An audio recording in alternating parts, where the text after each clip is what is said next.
याद रहे, गुरु से गोविंद मिलते हैं ये भी हम कहते हैं, वो सत्य भी है,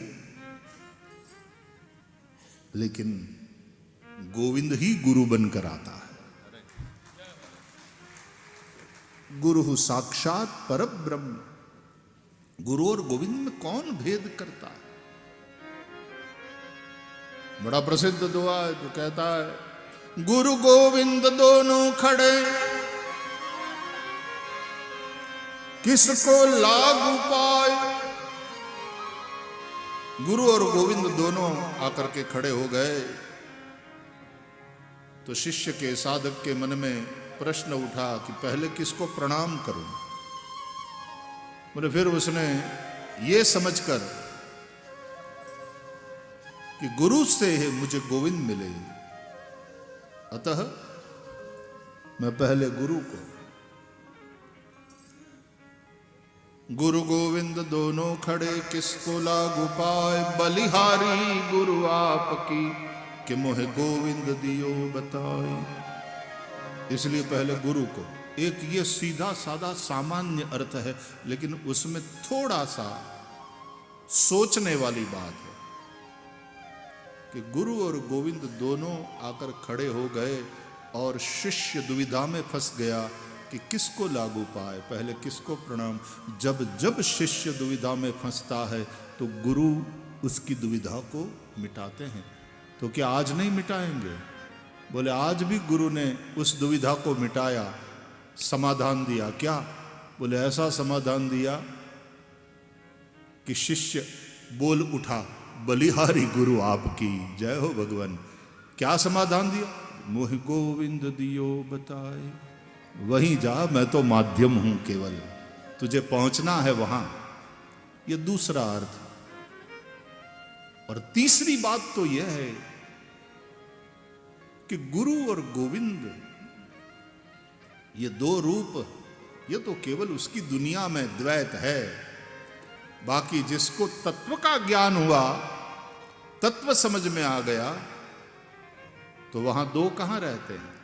गुरु गोविंद एक दुग्धा को दूर भेद। ये दो नहीं है। वास्तव में गोविंद ही गुरु का रूप लेकर आते हैं। इसलिए गुरु साक्षात परब्रह्म। प्रमाण भगवत गीता। श्री कृष्ण समझाते हैं अर्जुन को, तमेव शरणम गच्छ सर्वभावेन भारत। तू उस परमात्मा की शरण में जा अर्जुन। बोलते गए, अपने आप को खोलते गए, विभूति योग में अपनी विभूतियों का वर्णन किया। सुन करके अर्जुन को भगवान के असली रूप का दर्शन करने की इच्छा जागृत हुई। भगवान ने दिव्य चक्षु का दान किया और उसके चलते अर्जुन ने जब श्री कृष्ण का वह स्वरूप देखा, कल भी हम चर्चा किए, रूप तो देख रही थी अर्जुन की आंखें, लेकिन भगवान ने जब दृष्टि दिया, आज श्री कृष्ण के स्वरूप का ज्ञान हुआ, भान हुआ। और जब पूर्ण रूपेण खोल दिया अपने आप को, दिव्य चक्षु का दान किया, अब अर्जुन ने पहचान लिया कि कौन है ये। पहले तो शिष्य के रूप में समर्पित हुआ था, उनको गुरु मान रहा था। शिष्यस्ते हम शाधिमाम त्वाम प्रपन्नम, उनको गुरु मान रहा था। और वो गुरु के रूप में कृष्ण कह रहे थे, तमेव शरणम गच्छ सर्वभावेन भारत। लेकिन जब श्री कृष्ण ने अपने आप को खोल दिया, पता चला कि ये तो खुद ही वो है, परब्रह्म है। फिर कृष्ण की वाक्यावली देखो बदल गई। फिर कहते हैं मामेकम शरणम व्रज सर्वधर्मान परित्यज्य मामेकम शरणम व्रज अहम त्वा सर्व पापेभ्यो मोक्षयिष्यामि मा शुच। तो तमेव शरणम गच्छ मामेकम शरणम व्रज। जब ये पता चल जाता है, ये ज्ञान हो जाता है,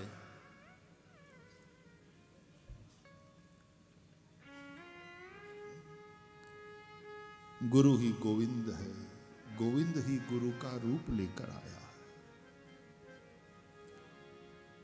जब उस परम तत्व को जानने की इच्छा भीतर प्रकट होती है, वो जिज्ञासा अथा तो ब्रह्म जिज्ञासा, वो जब प्रकट होती है तो वो परमात्मा, वो परब्रह्म ही सदगुरु का रूप बनाकर आता है।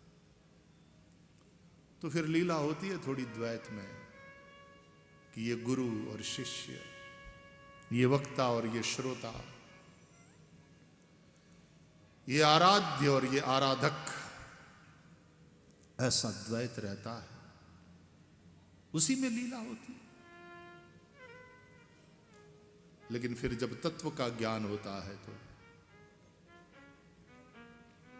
गुरुर्नैव शिष्य, एक ही है। गुरु और गोविंद में कोई भेद नहीं, गोविंद ही गुरु बनकर आया है मेरे लिए, वो मेरे आराध्य है, मैं आराधक हूं। लेकिन एक समय ऐसा आता है कि मैं और वो दोनों एक है।